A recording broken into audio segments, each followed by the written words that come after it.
What really interests me is kind of the long-term outlook of this pitching staff, just where if they do move Eduardo Rodriguez, you're gonna have Manning coming back, Mize, Skubal all coming back, Bro Brisky coming back.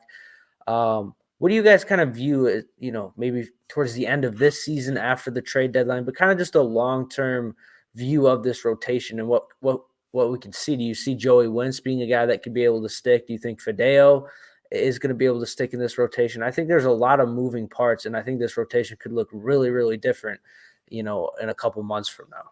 That's the biggest question right now. It's the biggest, sports radio in Detroit is like, huh, suddenly we have to talk about the Tigers, I guess. And so all they're talking about is like, okay, they're going to trade Eduardo Rodriguez. What are they going to get? And we've talked about it a little bit, but it's like, I'm to the point now where if I'm Scott Harris, I just set the bar really high. I say, you guys want Erod? Give me an everyday regular, a top 50-ish prospect, and another prospect, somebody in the lower levels who's interesting, and you can have them. If not, we're fine keeping them, and we'll try to renegotiate a contract with him after the year, maybe sign him to an extension. The extension stuff is a little bit iffy because he's so cheap now that if you want to make it worth his while, you probably have to give him $30 million a year for 2 years with probably an extra, like, hey, if you throw 300 innings between these 2 years, you get a sixth season that kicks in. And I don't know if you want to do that with 35, 36-year-old Eduardo Rodriguez, but yeah, I don't know. I think there's more value probably.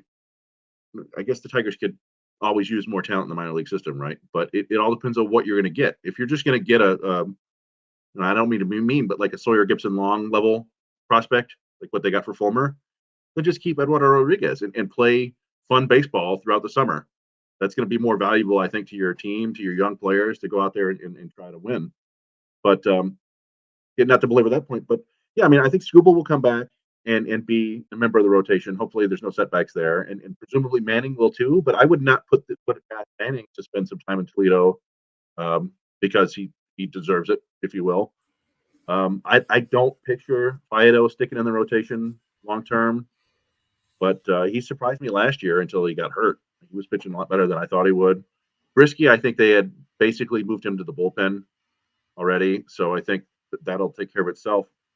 But yeah, I mean, hopefully everybody else stays healthy, and then you have some interesting choices to make. Joey Wentz has been up and down, but when he's on, he looks like a legit like number 4 starter, and I think he's shown more in his, I don't know how many, 12 career starts now, something like that, than we've seen from Manning. So yeah, I think that will be an interesting question as the season goes along. Sometimes these things take care of themselves. Lorenzen doesn't have a terribly stellar track record of staying healthy. Matthew Boyd's been injured a little bit in the last few years. None of these guys threw a ton of innings last year, so you might end up just with a kind of a replacement squad of pitchers after the guys starting right now get injured or leave.